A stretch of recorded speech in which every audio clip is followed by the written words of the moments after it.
ang mga kwento ng pag-ibig, kwento ng buhay at kwento ng pag-asa dito sa Barangay Love Stories. Love Stories.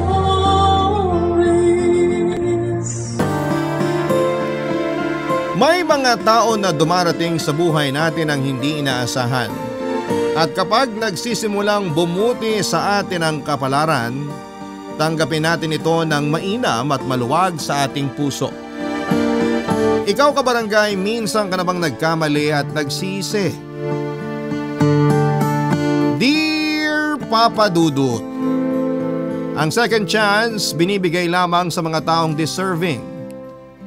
Yan ang paniniwala ko noon kasi pakiramdam ko ay hindi ako karapat-dapat sa ikalawang pagkakataon na yon, lalo na pagdating sa pag-ibig. Noong araw kasi laging sinasabi sa akin ng mama ko na ang mga taong nagmamadali kadalasan nagkakamali. Hindi ko po yun isinapuso kaya nga naranasan kong mabigo. At ang mga pinagdaanan kong yon ang gusto kong ibahagi ngayong araw sa programa ninyong Barangay Love Stories. Sana po ay kapulutan po ito ng aral at inspirasyon ng mga kabarangay natin, Papa Dudut. Tawagin niyo na lamang po ako sa pangalang Nerissa.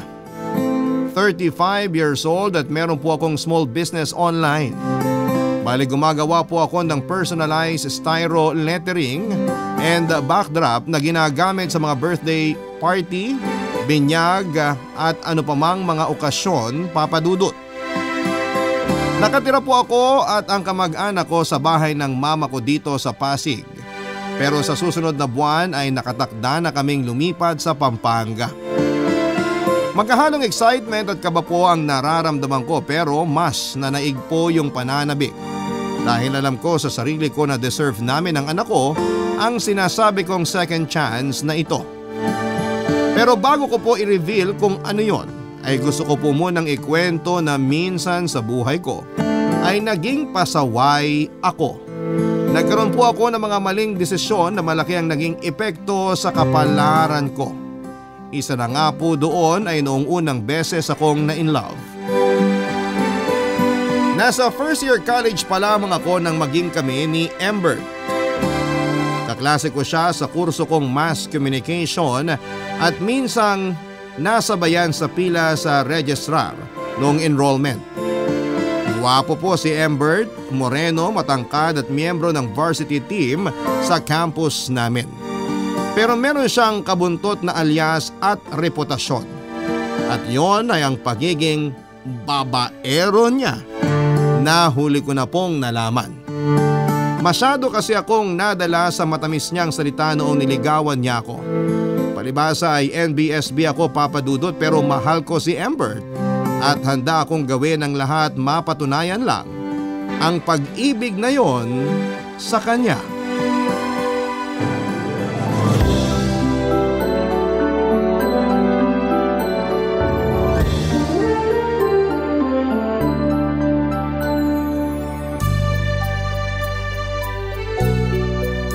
O ayan, upo ka muna dyan sa kama, babe. Embert, ano bang ginagawa natin dito sa kwarto mo? Akala ko pa doon lang tayo sa sala niyo. Diba umalis si na mama mo? Pinagbabantay ka nila ng bahay. Kaya nga umuwi na tayo rito at hindi na tumambay pa sa school. Saka ikaw na may sabi. Wala si na mama, kaya nga sinama kita rito. Ano ba kasing gagawin natin dito sa kwarto mo? Ano bang gusto mong gawin natin, babe? Ha? Wala akong gusto. Ako meron. Kinis talaga ng balat mo, babe. Mamahalin sigurong lotion ang ginagamit mo. Babe, ano bang ginagawa mo? Bakit mo ko hinahawakan sa braso? Ayaw mo ba? Babe, wala namang tao. Tayo lang, kaya pagbigyan mo na ako. Embert! Arte mo naman. Ikaw nga tong hinahalikan, ayaw mo pa? Ano ba kasing gusto mong mangyari? Tinatanong pa ba yun? Siyempre gusto kong gawin na natin yung yung alam mo na. Mag-boyfriend-girlfriend naman tayo. Walang masama dun. Anong walang masama? Di ba pang mag-asawa lang yun? Old-fashioned mo naman, babe. Uso na yun. Ginagawa na yun kahit hindi pa mag-asawa. Kaya wag ka na mag-inarte dyan. Alam kong gusto mo rin ako masolo. Pero natatakot ako. Natatakot saan? Dun sa ano. Hindi ko alam kung anong gagawin. Yun lang pala eh. Huwag ka na mag-alala kasi ako nang bahala. Tuturuan kita. Mag-e-enjoy ka, promise. Magugustuhan mo tapos baka hanap-hanapin mo pa nga eh. Paano kung mabuntis mo ko? Hindi ka mabubuntis kasi gagamit tayo ng proteksyon. Saka alam ko naman gagawin kaya relax ka lang dyan. Kailangan ba talaga natin gawin to? Hindi pa kasi ako handa, babe. Di ba mahal mo ko? Ha?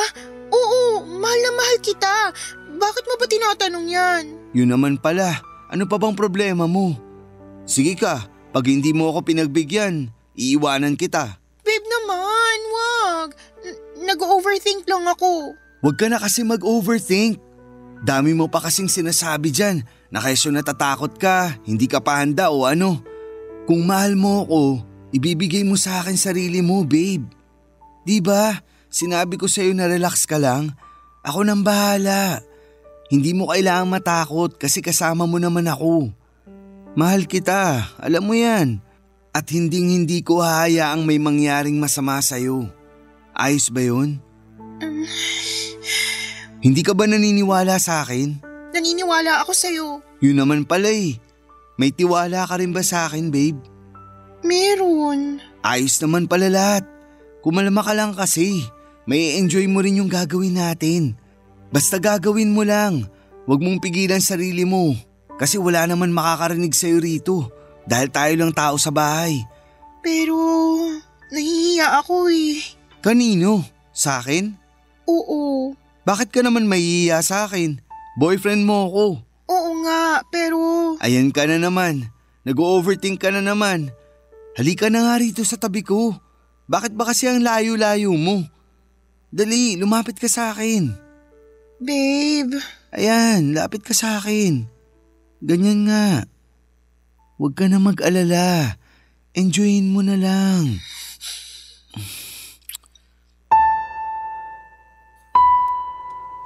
Natakot po ako na baka iwanan ako ni Embert kung hindi ko susundin ang gusto niya. Kaya kahit kabado ako at walang kaalam-alam sa kama ay hinayaan ko po siyang gawin ang gusto niya. Aaminin ko na na-enjoy ko naman po katagalan, Papa Dudut. Kaya kapag niyayaya niya ako ay mabilis na lamang sa akin ang pumayag. Kaso minsan kapag wala ako sa mood ay tatakutin niya akong hihiwalayan. Kaya sa huli binibigay ko na lamang ang sarili ko. Sa katunayan may mga oras na nilalagnat na ako kasi masyado niya akong pinapagod. Nagkataon pa namang exam namin yon sa major subjects kinabukasan. Pero dahil hindi kami nag-review pareho ay wala kaming masyadong nasagot sa aming mga exams. Butit hindi naman kami bumagsak, kamuntik lang. Hindi ko po yun makakalimutan kasi pumasok ako sa school kahit masama ang pakiramdam ko. Dahil sa pagiging gwapo at matinik ng boyfriend ko ay marami pong kababaihan ang nalink sa kanya, Papa Dudut. At ang nakakainis pa, kahit halata naman nilang kami ay panay pa rin sila sa paglalandi kay Amber. Minsan may inaway na nga ako at pinagselosang taga-tourism na kapwa kandidato ni Amber sa pre-event ng university namin. Napansin ko kasi na kulang na lamang ay maglaway sa kanya ang boyfriend ko. Alam ko naman na maganda siya at sexy pero malandi din kasi. Nakuha pa talagang makipagharutan sa boyfriend ko, Papa Dudut. Nagresulta yon ng negatibong feedback kay Amber dahilan para magalit siya sa akin. Pero nagkabati din kami matapos kong pumayag na may mangyari sa amin noong minsang bad trip siya. Kasi may family problem sila sa bahay nila. Pero sabi nga nila kahit na anong pag-iingat, nangyayari pa rin ang hindi inaasahan, Papa Dudut.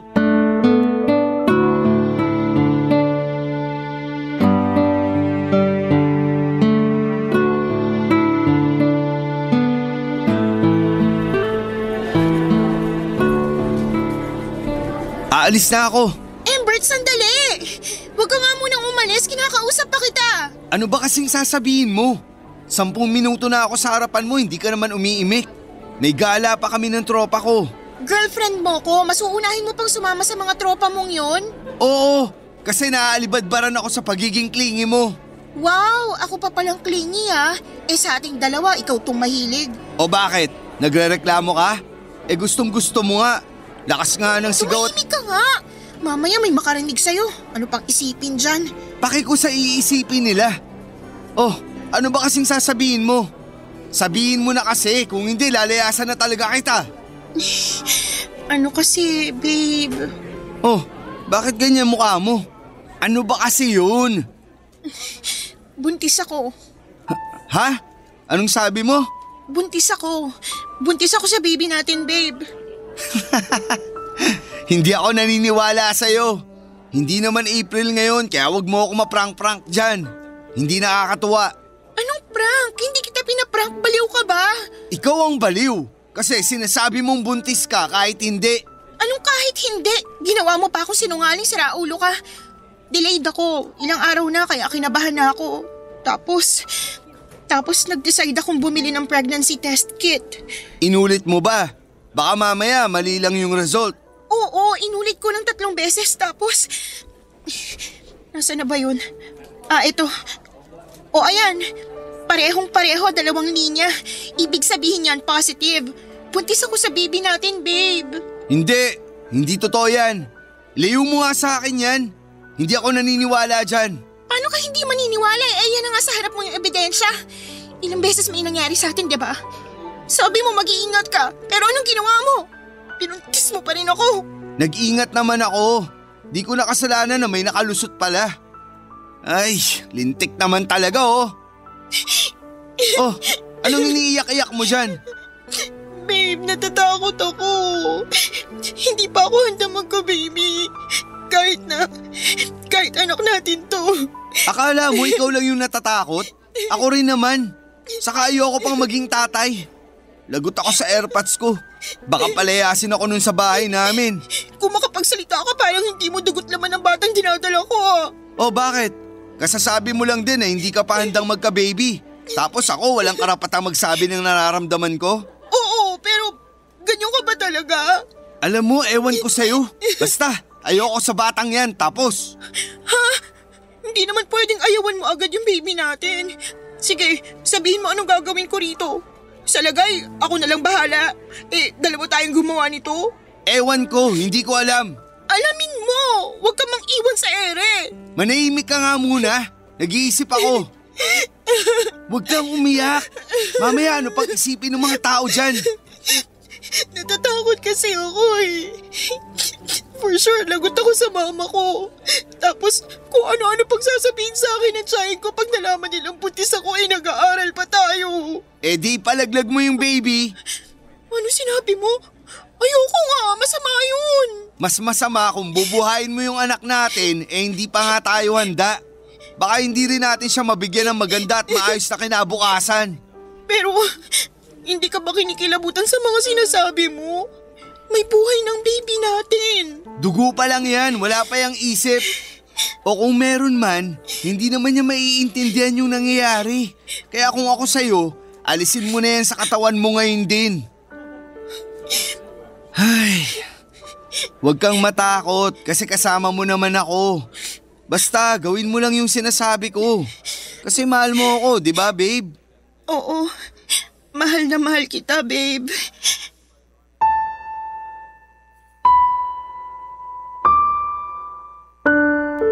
Papa Dudut, stress na stress po ako nang hindi kilalanin at tanggapin ni Amber ang magiging anak namin. Bukod doon ay takot din ako sa mama ko na OFW ng mga panahong yon. Ayoko siyang madismaya sa akin at ang masahol pa ay itakwil niya ako kasi hindi ko sinunod ang bilin niyang mag-focus sa pag-aaral ko.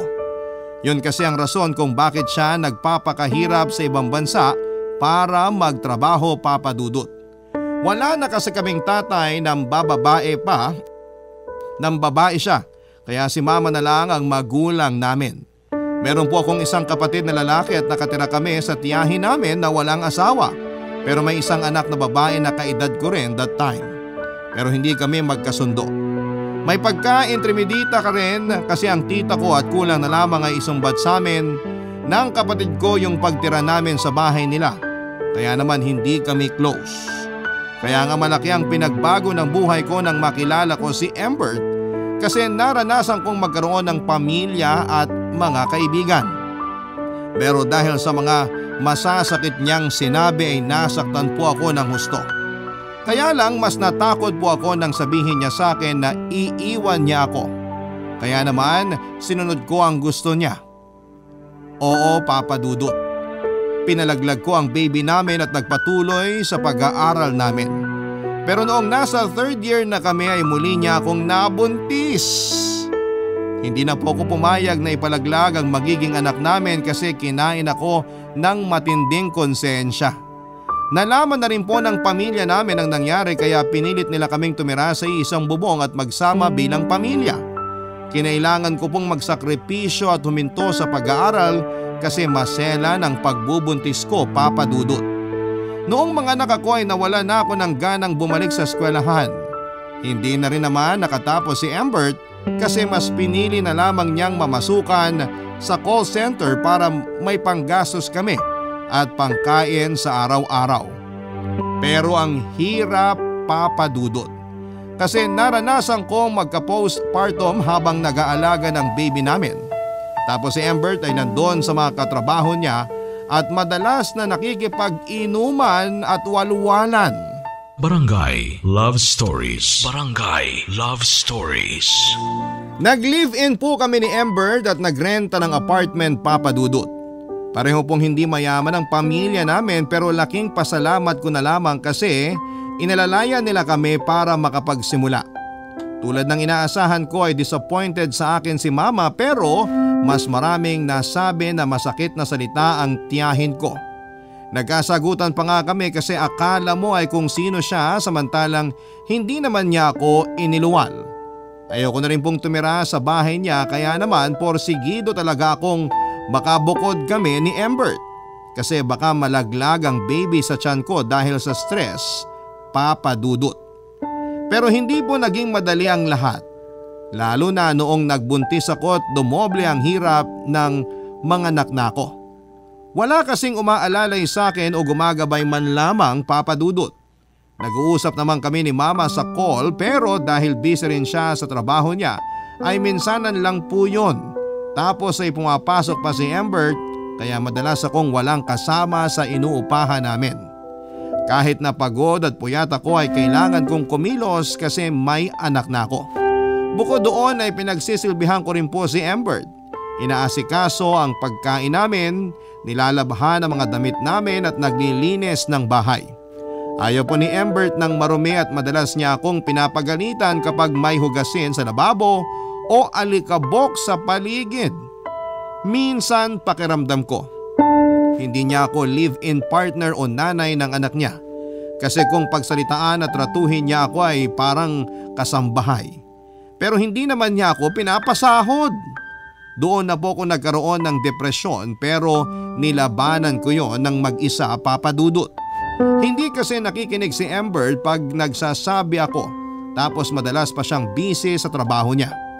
Inuuna niya ring samahan ng mga kaibigan niya pag nagyayaya ng gimmick o inuman kasi raw ay kailangan yon para tumagal siya sa trabaho niya. Nagdaan ang mga taon, nalagpasan ko ng mag-isang depresyon at masasabi kong umusad naman ako. Kung sumpungin ay paminsan-minsan na lamang pero madalas ang dahilan noon ay si Embert. Na-stress kasi ako kakaisip na merong mga babaeng nauugnay sa kanya sa pinagtatrabahuhan niyang call center.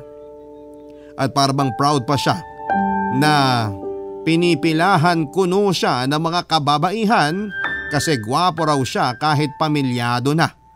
Dahil doon ay tumindi ang insecurity ko sa katawan at lumala ang pagiging selosa at mapaghinala ko, Papa Dudut. Madalas ko siyang inaaway bagay na hindi niya kinakatuwa ng mga panahong yon, Papa Dudut.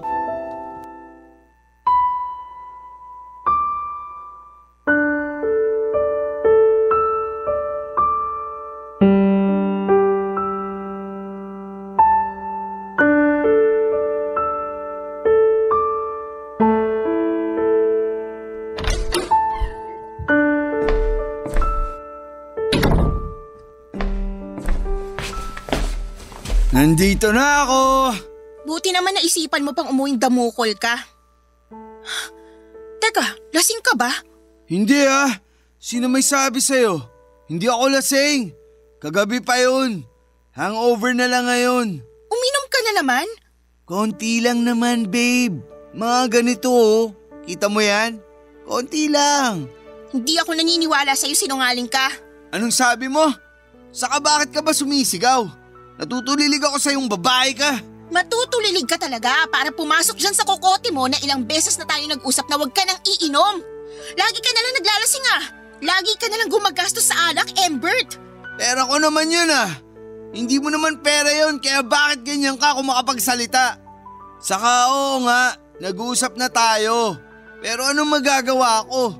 Niyaya ako ng mga katrabaho ko eh. Alam nga namang hindihan ko sila. Yun naman talaga dapat ang ginawa mo pero gusto mo rin kasi. Mas inuna mo na naman sila kaysa sa amin ng anak mong demonyo ka. Hindi ako demonyo, Nerissa ah. Halika nga rito. Anong gagawin mo sa akin, Embert? Bitiwan mo ako ah! Imbis na tanungin mo ako kung kamusta ako o ipaghain ng makakain, yan talagang ugaling kanal mo ang bungan mo sa akin. Sino matutuwa kung lagi ka na lang ganyan? Tsaka kapal ng mukha mo tawagin ako may ugaling kanal. Eh kumusta naman yung sayo? Di talaga titigil yung madaldal mong bunganga. Paduduguin ko yan. Bitiwan mo nga ako! Bitiwan mo ako, Embert! Eh di sige. Pwede bang tumahimik ka na? Baka akalain ng mga kapitbahay kinakatay kita. Titigil lang ako pag tumigil ka na sa ginagawa mo. Wala akong ginagawang masama. Huwag mo nga akong gawing tanga. Alam ko may nilalandi kang babae na katrabaho mo, kaya hindi ka makahindi sa nagyayaya sa'yo. Pagtatalunan na naman ba natin yan? Oo, kasi hindi ka marunong umintindi. Ikaw ang hindi makaintindi. Masyado kang mapaghinala kahit wala naman. Tatamaan ka ulit sa akin, sige. Bakit? Nagsasabi lang naman ako ng totoo. Walang totoo sa sinasabi mo kasi lahat ng lumalabas sa bibig mo nakakainis. Ba't bitiwa mo ako? Huwag mo ako sabulutan. Gagawin kong gusto ko kasi ikaw nga sinasabi mo mga gusto mong sabihin. Kung kinakailangan kong bunutin yung mga buhok sa anit mo manahimik ka lang, aba gagawin ko yun. Rico! Nerissa, ano ba? Kinagat mo pa ako. Aso ka ba? Hayop ka, Embert! Napakasama mo!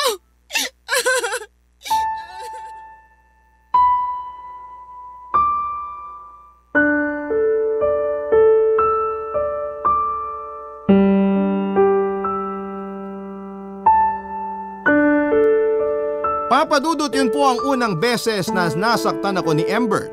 Kaya naman magkahalong gulat at takot ang namayani sa akin.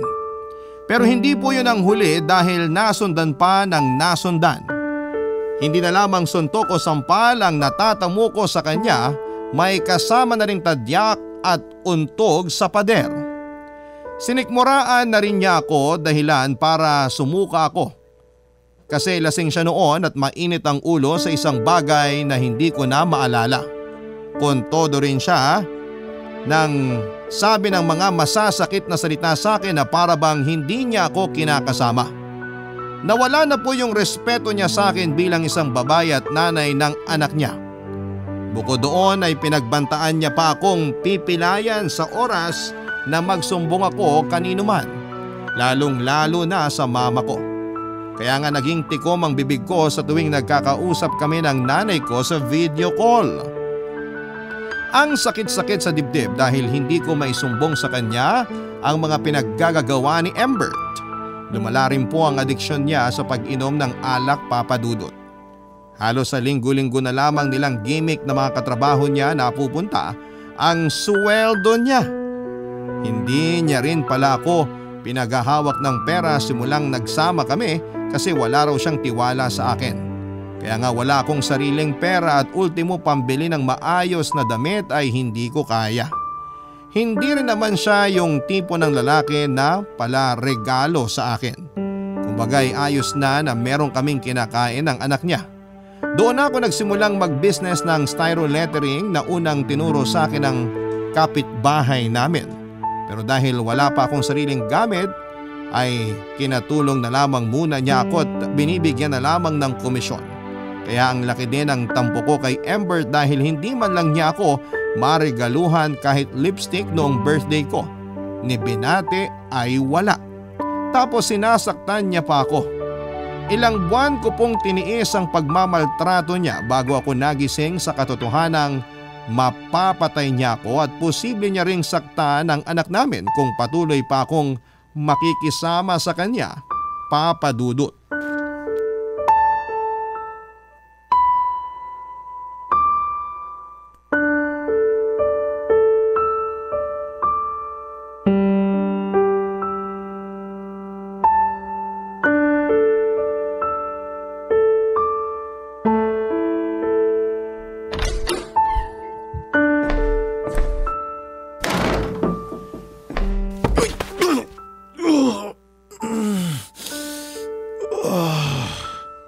Narisa! Narisa! Nasaan ka bang babae ka? Embert, 11:00 na ng umaga, umuwi ka pa. Sorry na, babe. Hindi ko talaga naindihan mga katrabaho ko. Gustong gusto talaga nila akong kasama sa inuman namin eh. Kasi ako raw yung clown ng grupo. Kung wala ako, edi walang magpapatawa. Hindi na happy. Happy mo mukha mo. Tingnan mo nga yung itsura mo, mukha kang pulubing pinabayaan ng mga katrabaho mo. Tsaka ano yung nasa kwelyo ng damit mo? Lipstick? Lipstick nga! Sinasabi ko na nga ba? Naku, wala lang yan, babe. Huwag mong pansinin yan. Anong huwag pansinin? Sino babae yan? Yun ulit? Yung laging inaasar sa'yo? Sabihin mo! Tulungan mo kaya muna akong bumangon bago mo ako tanungin dyan. Bumangon ka mag-isa mo, bahala ka sa buhay mo! Grabe ka naman. Parang ibang tao naman ako. Ay, nakaupo rin. Hoy, babe! Pagayin mo ako almusal. Pagtimpla mo ako kape. Nahihilo ako. Sakit ng ulo ko. Teka, Nerissa? Nerissa, ano bang ginagawa mo dyan sa kwartong babae ka? Lumabas ka nga dyan! Hindi ko na kaya yung pagwawalang hiya mo sa akin, Embert. Tapos hindi ka lang siraulo, nananakit ka pa. Sawang-sawa na akong pakisamahan kang baliw ka. Nerissa, bakit dala mo mga gamit mo? Ano yan? Hindi ba halata? Aalis na kami ng anak mo. Dadaanan ko lang siya sa school niya. Tapos hindi na kami uuwi rito kasi buwisit ka. Nerissa naman, hindi na ba natin to pwedeng pag-usapan? Ano pa bang klaseng usap ang gusto mo, Embert? Kasi kung usap lang naman, ilang beses na natin ginawa. Sabi mo pa nga sa akin, nagsasawa ka na. Tapos ngayon, tatanungin mo ko kung hindi na natin pwedeng pag-usapan. Paano ko sabihin ko hindi na? May magagawa ka ba? Sa bagay, wala ka nga palang pakialam sa nararamdaman ko kaya wala ka ring magagawa. Ikaw nga yung rason kung bakit kulang na lang mabaliw ako dahil sa mga pinaggagawa mo, hayop ka.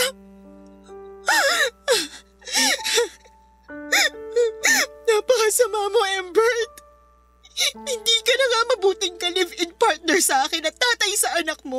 Nakuha mo pa ako saktan at iputan sa ulo. Buti na lang talaga hindi tayo kasal kasi nakakasukang dalhin ang apelyido mo. Aalis na ako.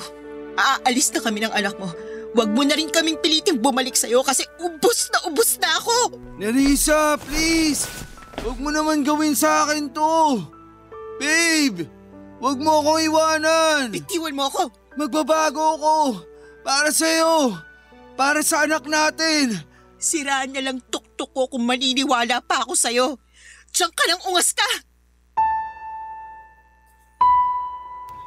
Nakipaghiwalay po ako kay Embert at sinabi ko sa mama ko ang mga pinaggagawa niya sa akin, Papa Dudut. Gulat na gulat ang nanay ko at hindi makapaniwala sa pinagdadaanan ko kaya nagdesisyon siyang umuwi ng Pilipinas para maalalayan ako. Sakto kasi tapos na rin naman ang kontrata niya at wala na rin siyang planong bumalik pa sa abroad. May sapat na rin siyang naipon para makapagsimula kami. Unang ginawa ni mama ay nagrenta kami ng sariling apartment sa Pasig para sama-sama na kami doon ng kapatid ko. Tapos ay hinarap niya at kinasuhan si Embert dahil sa pananakit sa akin. Pero hindi ko na po pinagpatuloy kasi ayoko nang magkaroon pa ng ugnayan sa tatay ng anak ko. Para akong nagkatroma. Bumalik yung depression ko pero buti na lamang at kasama ko na si mama. Ang laki ng pagsisisi ko kasi binaliwala ko ang payo niya noon sa akin na kilalanin ko muna ang lalaking pakikisamahan ko. Na wag muna akong magmamadali na pasukin ang pag-ibig. Kung sana'y nakinig lamang ako sa mga magulang ko ay hindi ako magsisisi ng husto.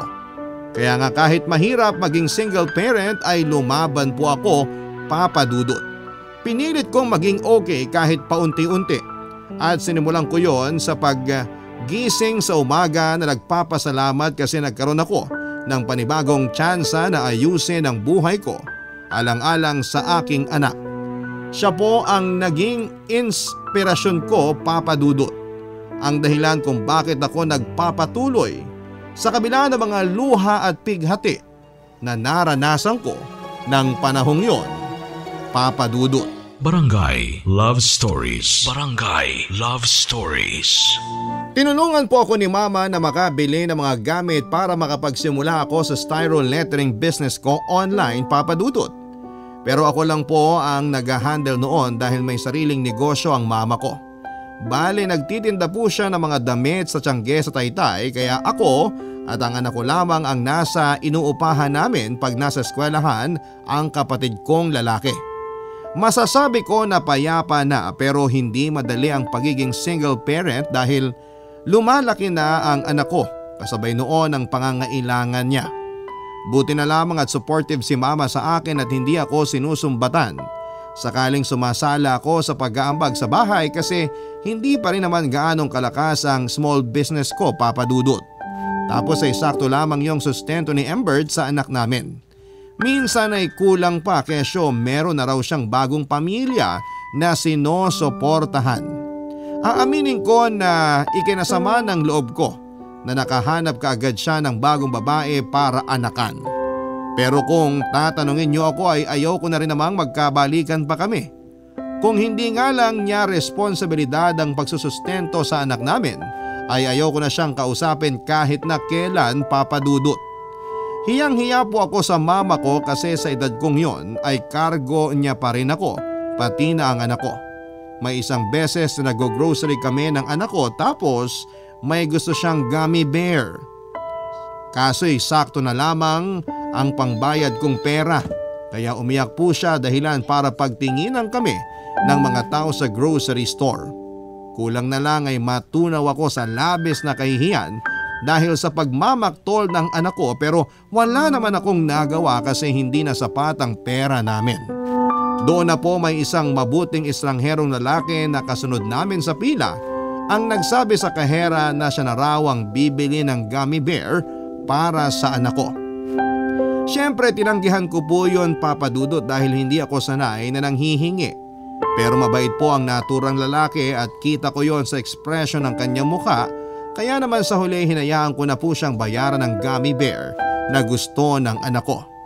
Nagpasalamat po ako sa kanya bago kami umalis pero hindi po yon ang una't huling pagkikita namin dahil minsan ulit namin siyang nakasabay sa naturang grocery store. At dahil mahaba ang pila at may kabagalan ng usad nito ay nagkaroon kami ng tsansa na makapagkwentuhan. Doon ko po nalaman ang pangalan niya. Si Pablo na bagong salta sa barangay namin.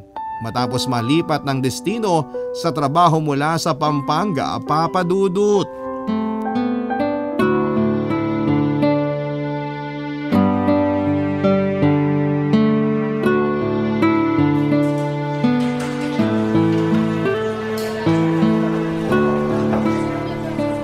Buti na lang pumayag kang lumabas kasama ako ni Risa. Bakit naman hindi? Wala namang masama. Wala namang magagalit kasi pareho tayong single. Tama, walang masama at walang magagalit. Pero masaya lang talaga ako kasi busy ka pero napagbigyan mo yung pagyaya ko sa'yo. Oo nga eh. Ilang beses mo na nga ba ako niyaya? Sa sobrang dami hindi ko na mabilang. Naaawa ka na lang ba sa akin kaya pumayag ka ng sumama? Magagalit ka ba kung sasabihin kong oo? Hindi, magpapasalamat pa ako. Alam mo, palabiro ka rin, no? Sakto lang. Ayoko lang masyadong seryosohin ang buhay. Seryoso na nga ako pagdating sa karir ko tapos pati ba naman sa ibang bagay? Aray, parang tinamaan naman ako. Masyado kasi akong seryoso ngayon sa buhay ko, Pablo. Alam mo na, may anak akong binubuhay. Kung okay lang itanong, nasaan ang tatay ng anak mo? Ayun, sumakabilang bahay na. Ng babae? Hiwalay na naman kami nung nagkaroon siya ng bagong kinakasama. Ako yung nakipaghiwalay. Ako yung umalis sa puder niya kasi hindi ko na siya kayang pakisamahan.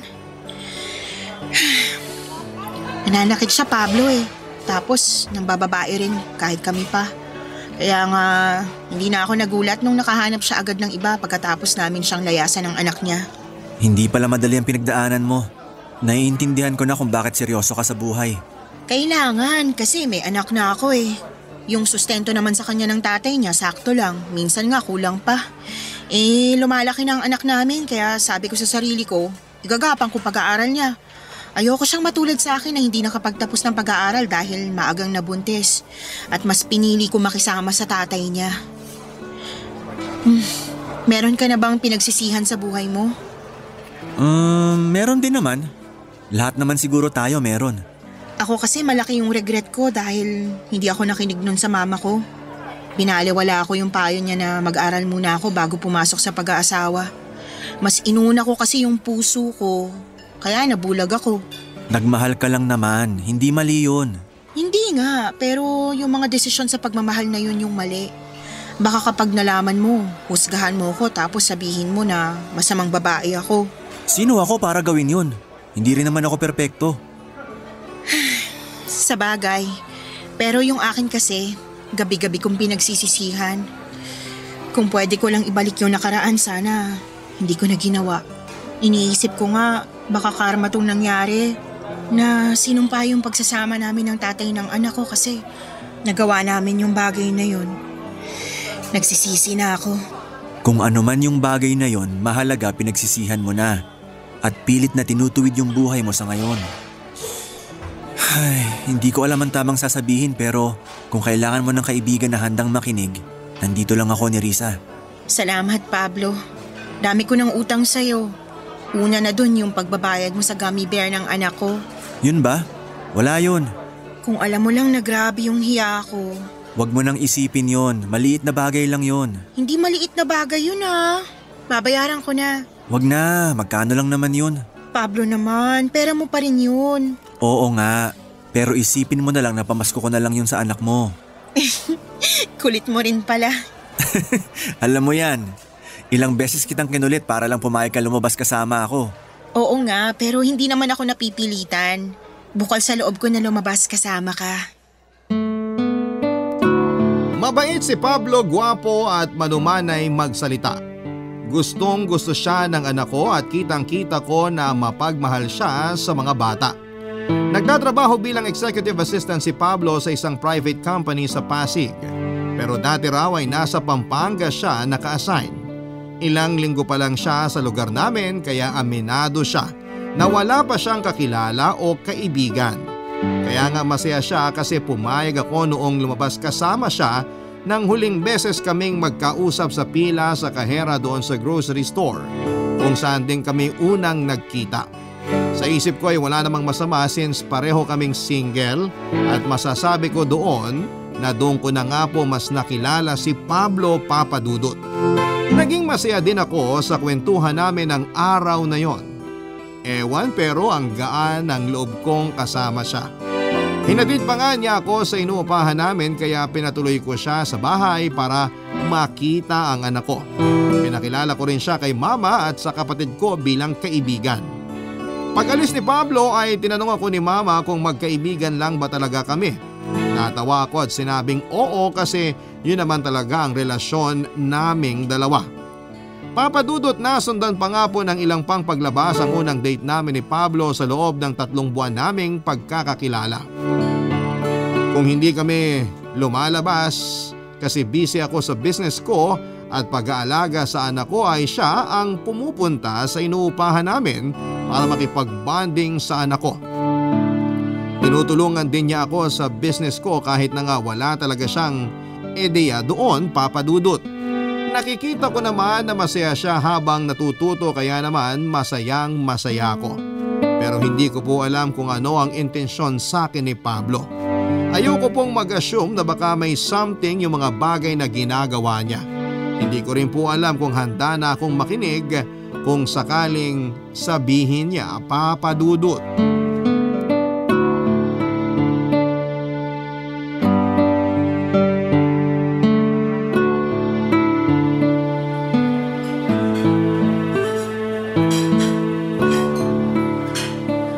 Mukhang mamahalin dito, Pablo ah. Anong meron? Oo, kasi espesyal ang gabi na to, Nerissa. Ha? Sabihin mo na kasi anong okasyon, birthday mo ba? Kasi kung oo, sorry, wala man lang akong regalo. Hindi ko birthday. Ano ba kasing selebrasyon? Gusto ko lang i-celebrate yung pagkakaibigan natin. Sa ganito ka mamahaling restaurant, wala akong pambayad dito, Pablo. Ako na bahala rito, treat ko. Kaya gagawin mo lang, mag-relax at i-enjoy ang food. Sige, pero hindi ako naniniwala na pagkakaibigan lang natin yung gusto mong i-celebrate. Kasi ayos lang naman sa akin kahit doon lang tayo sa may tusok-tusok. Kaya sabihin mo na yung totoong dahilan kung bakit dinala mo ako sa napakagandang lugar na to, Pablo. Wala talaga ako maitatago sa'yo. Kaya nga, naghihintay ako. Ang totoo, Nerissa, may sasabihin talaga ako sa'yo. Okay, nakikinig ako. Paano ba to? Aaminin ko na matagal kong pinag-isipan kung sasabihin ko ba sa'yo to o hindi. Kasi natatakot ako sa magiging reaksyon mo sakaling malaman mo. Pero hindi ko na kasi kayang sarilinin pa. Naiintindihan ko, Pablo. Huwag kang matakot kasi ako lang naman to. Okay. Ang totoo, gusto kita, Nerissa. Gusto kita ng higit pa sa isang kaibigan. At plano ko sanang ligawan ka. Pablo, kasi alam mo namang kagagaling ko lang sa hiwalayan, diba? At ang focus ko ay yung buhay namin ng anak ko. Alam ko. Kaya willing ako maghintay hanggang sa maging ready ka na. Hindi ko alam kung kailan ako magiging handang umibig ulit. Yung totoo, espesyal ka rin sa akin. Pero hindi ako sigurado kung ako yung babae na karapat-dapat mong mahalin. Bakit naman? Dahil sa mga bagay na pinagsisihan mo? Kasama na yun, oo. Tsaka natatakot ako. Paano kung hindi pala para sa akin yung pagkakaroon ng katuwang sa buhay? Minsan na akong nagkamali nung umibig ako. Hindi mali ang umibig. Maling lalaki lang ang minahal mo. Tsaka naniniwala ako na deserve mong mahalin kasi mabuting tao ka. Mapagmahal na nanay sa anak mo. Oo, may nagawa ka ng mga bagay na pinagsisihan mo katulad ng kinuwento mo sa akin, pero lahat ng yon nasa nakaraan na. Alam mo kasi marami kang pinarealize sa akin, Pablo. Kaya nga nagpapasalamat akong nakilala kita eh. Sana mahintay mo ko hanggang sa maging handa na ulit akong magmahal. Oo naman. Mahalaga ka sa akin. Pati na yung nararamdaman mo. Mahalaga rin sa akin ang anak mo at yung kapakanan niya. Kaya nga handa kitang hintayin na muling buksan yung puso mo na magmahal ulit. Nerissa, sana pagkatiwalaan mo ko na hindi kita sasaktan. Tulad ng ginawa sa'yo ng dati mong kinakasama. Handa ko yung patunayan sa'yo. May tiwala ako sa'yo, Pablo. At naniniwala ako na mas mamahalin mo sakaling dumating yung panahon na pwede na maging tayo. Alam ko po na may espesyal ng bahagi si Pablo sa puso ko nang aminin niyang gusto niya ako, Papa Dudut. Pero alam ko rin sa sarili ko na hindi ko pa kayang makipag-commit ulit dahil kagagaling ko pa lamang sa pakikipaghiwalay. Pero ayoko namang habang buhay na mamalagi sa nakaraan at patuloy na sisihin ang aking sarili sa mga maling desisyon na nagawa ko. Tama si Pablo. Hindi mali ang umibig. Maling tao lang yung minahal ko. Kaya nga pagkaraan ng ilang buwan ay masinsinang pag-iisip at pananalangin, pagsangguni sa mama ko at sa aking anak ay pinayagan ko na pong manligaw sa akin si Pablo. At hindi nga nagtagal ay sinagot ko na nga siya at opisyal nang naging kami. Papa Dudut, walang pagsidlan ng kaligayahan sa puso ko kasi binigyan ako ng second chance na magmahal at mahalin. At ngayon na ikakasal na kami ni Pablo ay hindi na ako makapaghintay na gugulin ang habang buhay kasama siya. Maraming salamat po sakaling mapili po ninyong i-area ang istorya ng buhay ko at sana'y kinapulutan po ito ng aral at inspirasyon ng mga kabarangay natin na tulad kong avid listener ng Barangay Love Stories. God bless po sa inyong istasyon. Ang inyong forever kapuso at kabarangay, Nerissa. Nagustuhan ng iyong napakinggan? Ituloy yan via live stream sa www.gmanetwork.com/radio. Barangay LS 97.1 Forever!